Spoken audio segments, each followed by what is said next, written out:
I have a few slides, as Matthias said, but yeah, I will jump back and forth into real demos because yeah, I guess you're all suffering from PowerPoint overload at some point, right? So I thought I'd start by doing a introduction to Hop, what it is, and then dive into how can you run Beam on top of Hop, basically, right? And then we'll go into a pipeline which generates synthetic data on Google Cloud Dataflow. And then we'll see also a pipeline running in parallel then, which takes that data and processes it and streams it into Neo4j graph database. And we'll see how that graph populates itself. And then I'll talk a little bit. I think I should be running out of time by then, but a little bit of time to say, okay, how can we also orchestrate work and lift this solution to a higher level? All right, so let's dive straight into it. So HOP is not based on a beer component, but it's simply a recursive acronym. The HOP orchestration platform was mainly designed to be short and impossible to misspell. So we're doing data orchestration, which means that for data we run not just pipelines, but also workflow pipelines, parallel data processing machines, workflows, uh, step-by-step logic, serial sequential execution, and evaluation of results, stuff like that. Metadata is quite important to Hub. The editing, the handling, the management, configuration management, all these things, projects, that's quite important to Hub.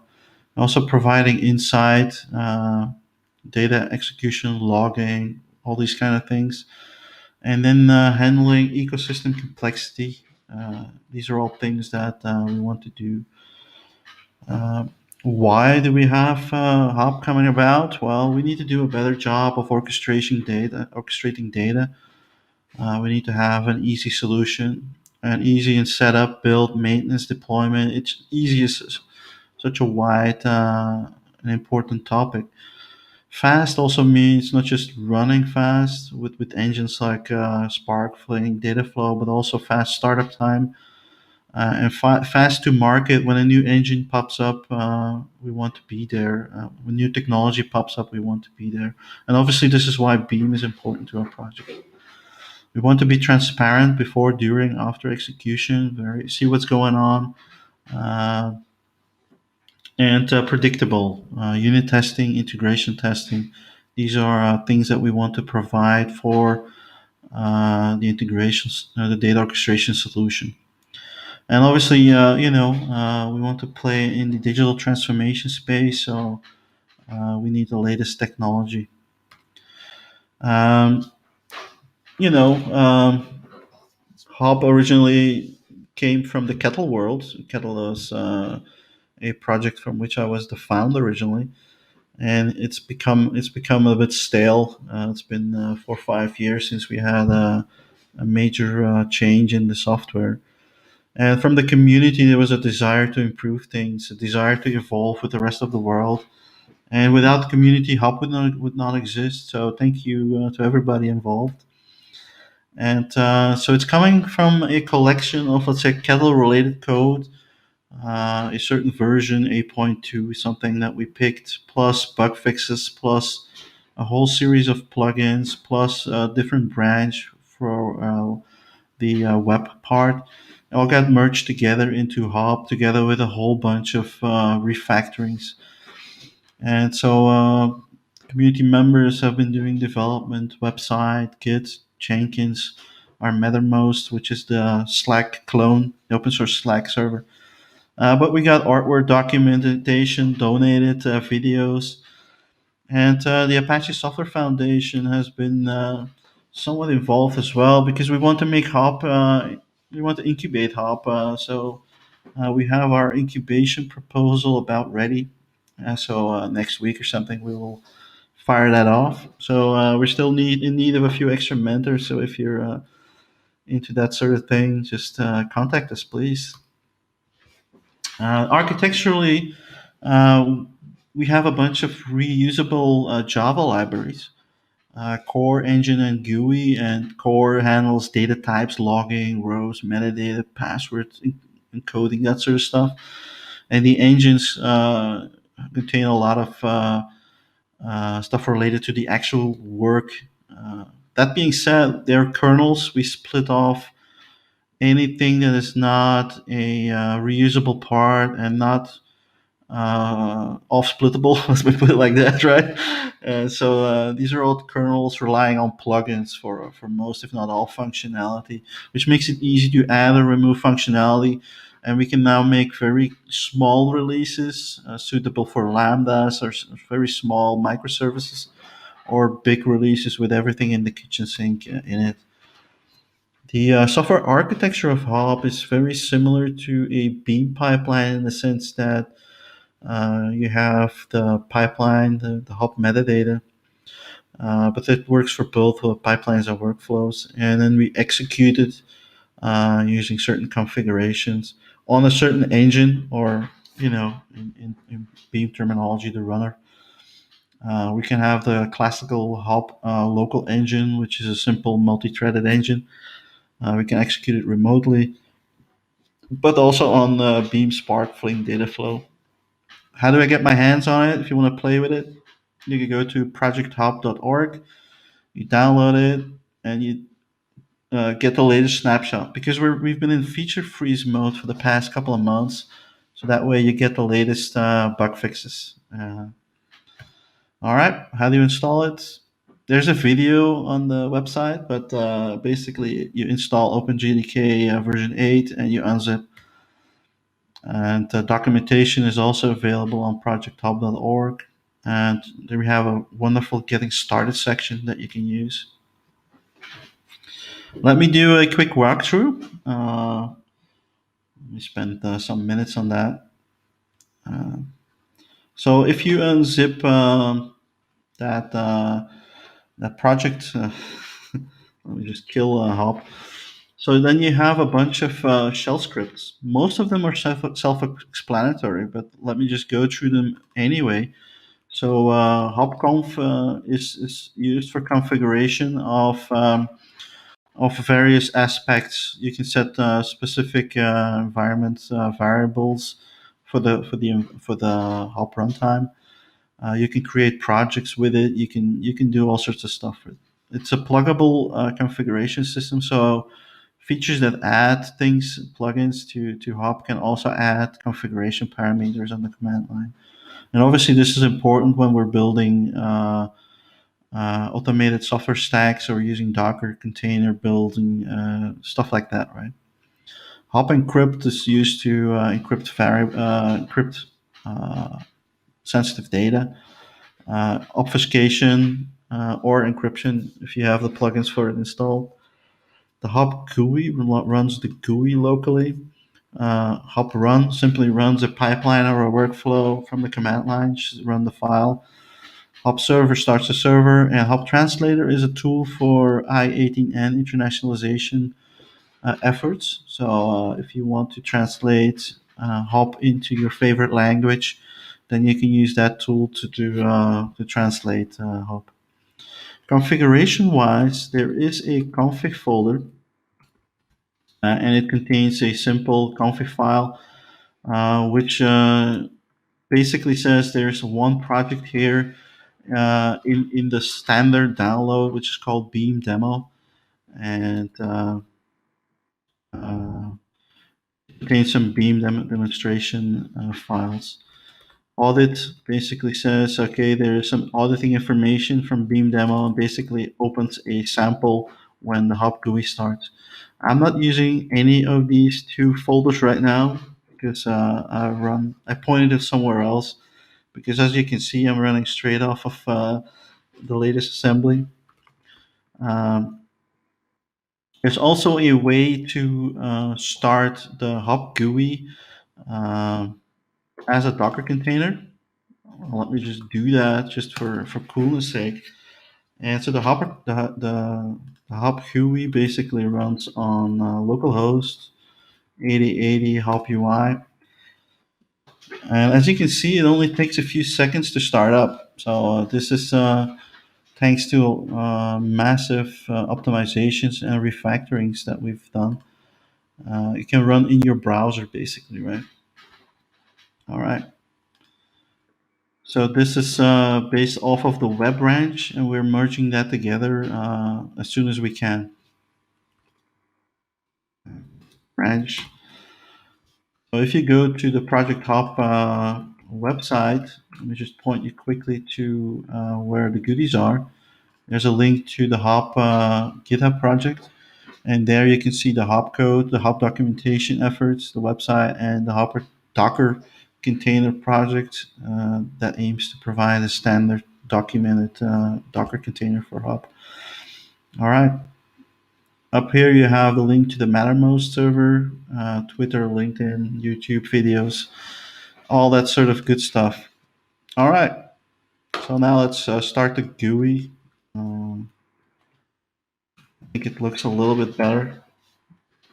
Full client. All right. So once that gets started, let's go through a quick overview of what we see here.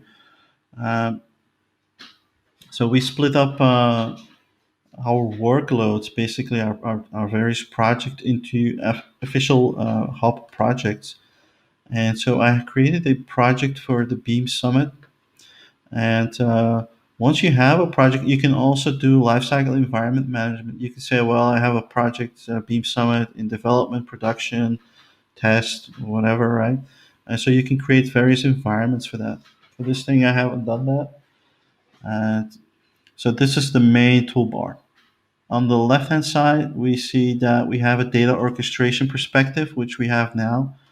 We also provided search capabilities for either the current loaded object in the Hop GUI or the whole project. So it searches through all the files in your project for a certain string, and it shows you the results. We have another perspective for our own purposes to see, okay, did my transform plugin load it or not? And then finally we have a Git plugin with which you can actually do commits and staging and staging out staging and that sort of stuff without having to drop to the command line to do that. All right, we go a little bit further then. Uh, in the GUI, you can see that if you do new, a lot of this is driven automatically from a plugin perspective. So as you can see, I added a non-hop plugin for Neo4j connections and graph models and stuff like that. They pop up as native capabilities, right? So if I create like a new pipeline, I get a new pipeline. It's all seamlessly integrated, which makes the GUI less cluttered than what we had before. Shared metadata management is simply done through a simple browser. Here we see all the samples I prepared. So save load. You can easily switch back and forth. And important to note is that your usage date, your usage, the zoom factors and everything is stored in that audit folder I showed you earlier, so that you have a stable experience. If you shut this down and start it back up, you get the same kind of like the same view that you left off with. All right. I see that always almost 15 minutes are gone, so let's let's continue, right? Um, uh, where's my presentation? All right. So the first thing I wanted to show you is based off of this standard Hop GUI. How can we build Beam run configurations? How can we set the pipeline properties for, in this case, the data flow runner? And let me just jump straight into it. As you know, like the easiest way to run a lot of Beam is to start from a fat jar, a jar, which basically a single file, which basically contains all the software, the whole configuration that we have on our hands. And for this purpose, the Beam plugin basically exposes a new menu here, allowing you to generate this hop fat jar, and it will then drop onto some folder that you have. This makes it easy to not just run on Dataflow, but also on Spark and Flink, because they heavily rely on having a single jar file, right?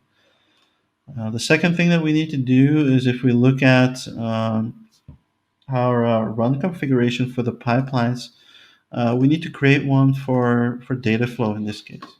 In this case, I'm saying like, okay, my engine, I have a bunch of them: uh, Beam Dataflow, Beam Direct, Pipeline, Flink, Spark, and then a local one and a Hop remote one. Right. So I can basically look at the API from the Dataflow pipeline options, and then you will see that the tooltip pop-ups are the same as the Java doc, basically, right? Um, and so this makes it easy to say, okay, I want to run on US East 1, use a standard small worker machine. And this is the fat jar that I generated for hop 0.40. Okay, so now we can just run this and specify that Dataflow pipeline run configuration. And if all is going well, it will show in the logging that it has built a new Beam pipeline. And then we can simply jump to the Dataflow jobs here. As you can see, I've been testing a bit, as you do for a presentation. The first thing that you will see is that normally this process takes quite a while, because it needs to upload 300 something megabytes of libraries into uh, Google Storage. But since I've already done that for obvious reasons, uh, we see that the pipeline is starting immediately, right? And while it takes a while to start, let me just show you what we're doing here. Uh, this icon basically represents a transform. And what is this transform doing? The name generate rows means it's generating static rows of data. In this case, infinite, never stop generating rows. And it's using an unbounded synthetic data. I'll dive into the code in a second. Um, this transform runs the same whether or not you're running this locally or with any of the Beam engines. And secondly, I'm generating some random data, random integer UUID, to calculate some user ID out of 10,000 users. And I'm also generating some fake Pokemon data. And finally, I'm assembling a JSON message based off of that. Let's see what's going on here. It's still running. And yeah, so let's take a look at how we convert this piece of metadata, which is essentially just an XML file, into actually the synthetic variant of this. If this is too small, I apologize. If you have any questions about specifically these things, I will jump on the Apache uh, Slack channel after this session. So the metadata from the row generator here is getting loaded off of XML, and what we're seeing there is, okay, if this thing is never ending, then we have a synthetic unbounded source, which is part of the Beam API, one of the many sources. And if not, it's going to be a bounded synthetic source, right? So we have a whole architecture where a lot of the native, let's call it older hop transforms the metadata, gets translated uh, into proper Beam code, applying it to the correct P collections, etc., etc. The point is, you don't really have to worry about this. In the meantime, we see that the pipeline has started on data flow. Let's take a quick look. We've added all sorts of metrics to the various steps. We specified like a 10 millisecond delay between the various rows on average, that which translates to something like 100 rows a second, something about along those lines, right? And what we're doing is we're generating fake data, and we've incorporated during my vacation. I incorporated a cool library which I think is called JFake, and it allows you to generate Chuck Norris quotes or colors or addresses or names of Harry Potter characters and stuff like that. In this case, I chose to generate Pokemon names and locations. And the idea is that you have some app that you want to simulate, and the app is a user which detects a Pokemon in a certain location at a certain given time. And from that, we encapsulate that into a JSON and send it off to a Kafka server, as you do, to mix and match a little bit of the technology. And so the next thing that we want to do, um, if we go back to where we are, so the next thing we want to do is stream that data, read that data back out of that Kafka stream, and we want to read the data, parse the JSON message back again, enrich the data with some Pokemon dictionary information. I want to know what type it is, and write the data into a small graph. Because obviously time doesn't permit us to expand this much further. Let's see how much time I have left. Yeah, that's fine. So let's take a look at that. And so there are two ways of looking at this thing.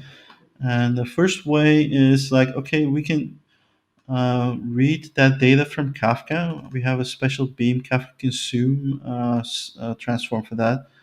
And there's like a simple topic, and you know, simple enough. We parse the JSON again. You specify the field expressions of how that is encoded, and then you can have that reference data. In this case, I stored it on S3 in AWS on a totally different technology than Dataflow, right?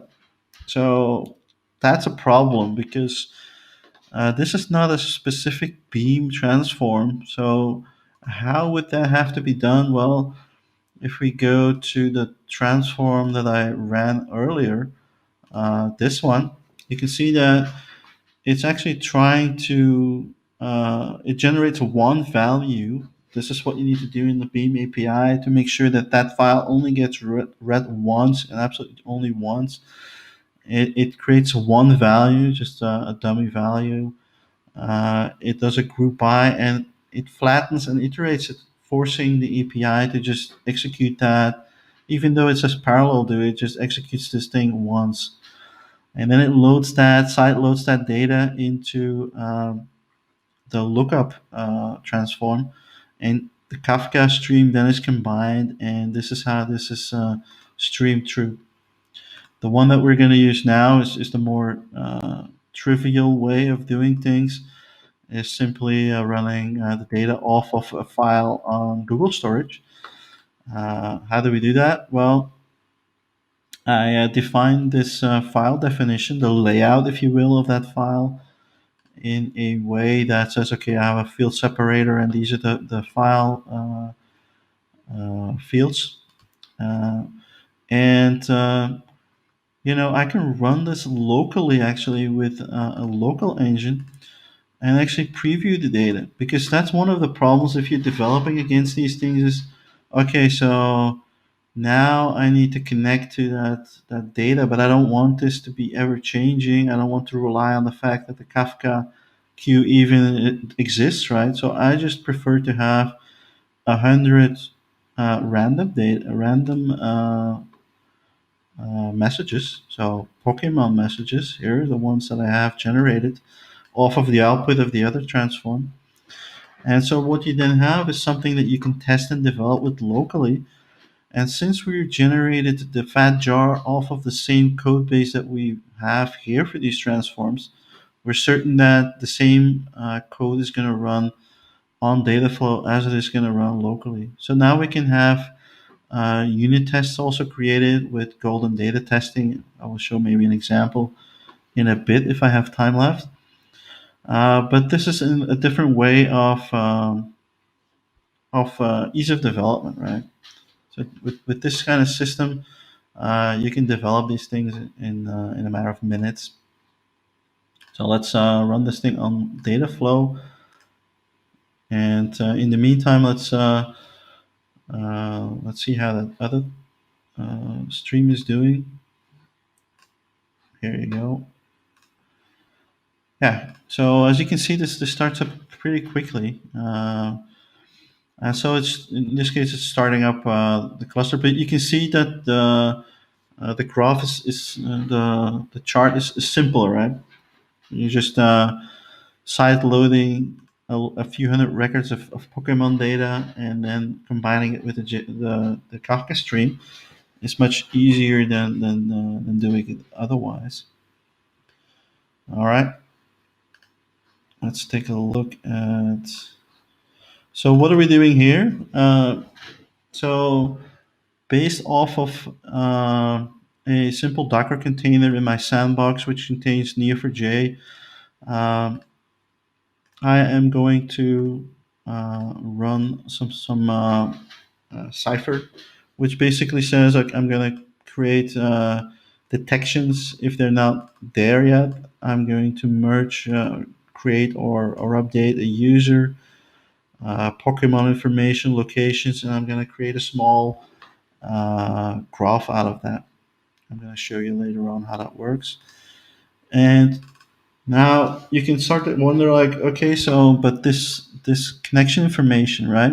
Uh, how does that end up on Google Cloud in the storage? Well, this metadata that we have here all gets serialized and encoded and sent with the rest off into the cloud, so that every node, every transform, every function knows exactly what kind of metadata it is, so that the native steps, when the code runs, it has access to the exact same information that you have here on your workstation or in your browser in a Docker container.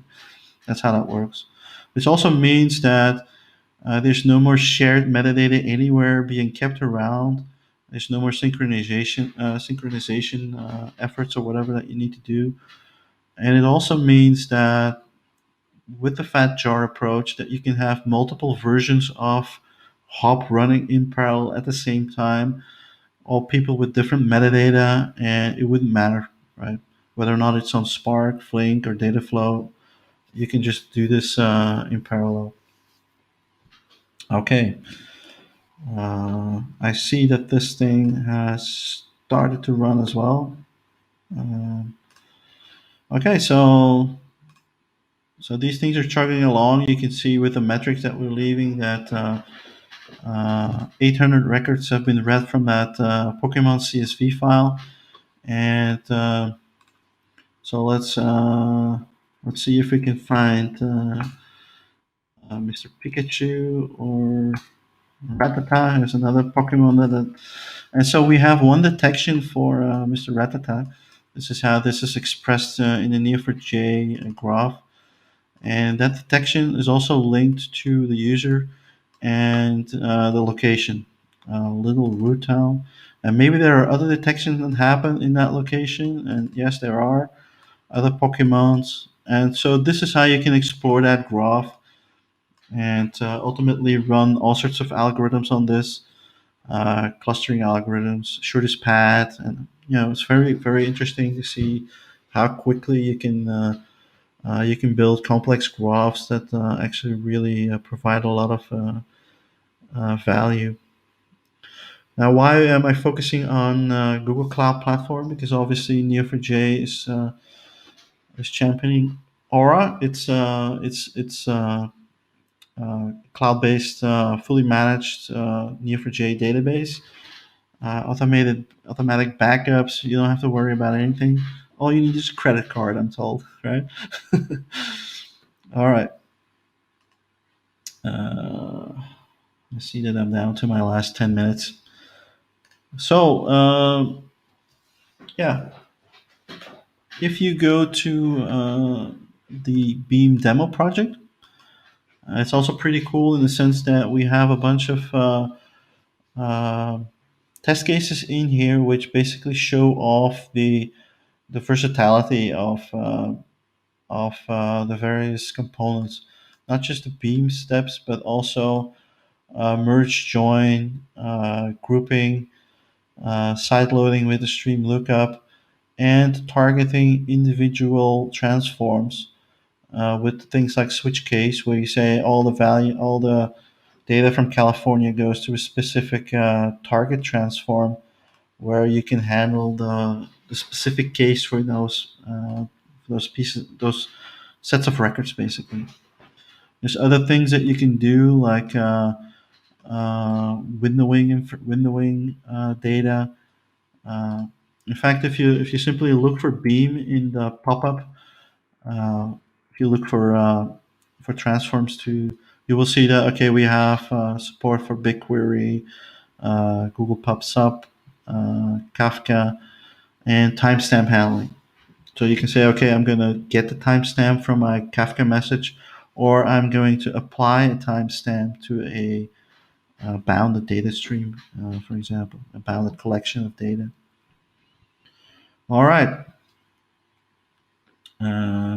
So make sure to give those simple examples and more complex examples a glance. Uh, yeah, let's start to wrap up.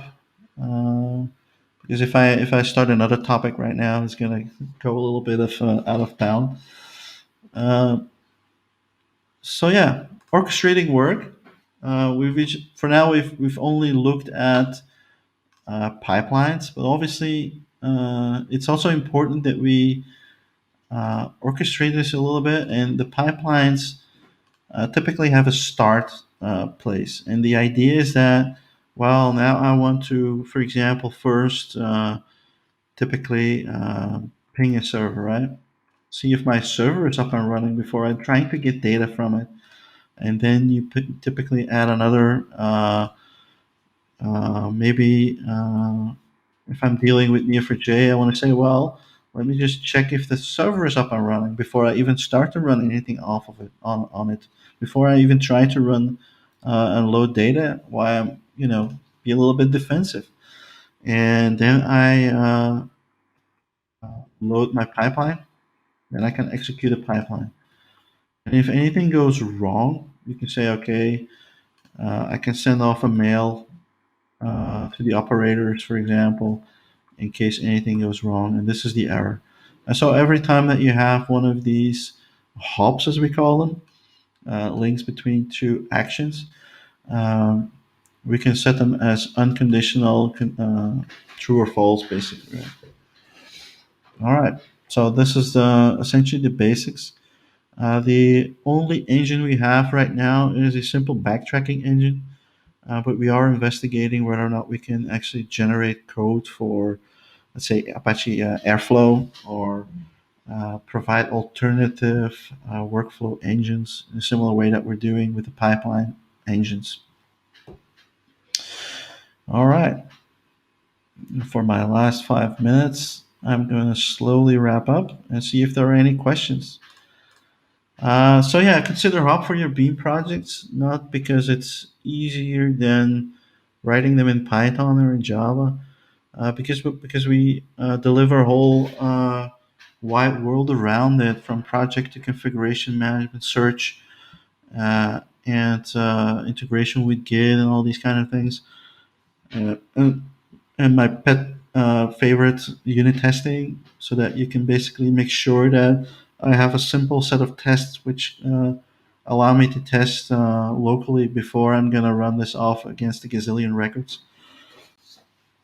As we've proven in the last couple of, last year, we welcome feedback and we thrive on feedback. The fact that the new GUI that we wrote is so smooth in such a short amount of time is based on tremendous amounts of feedback from a lot of people.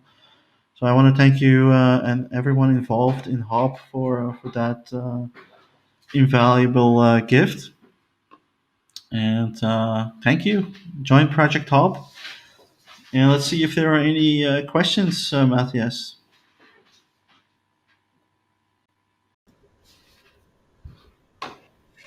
Thank you very much for sharing, Matt. Yeah, I think it will make a lot of people's life easier and speed up pipeline development. So, yeah, nice. Hmm. I particularly liked how it facilitates testing fake data sources. So that's something I'll Yeah, probably. yeah, yeah. Yeah, I can show you, for example, in the Beam demo. Uh, no, that's fine. This is for example a unit test.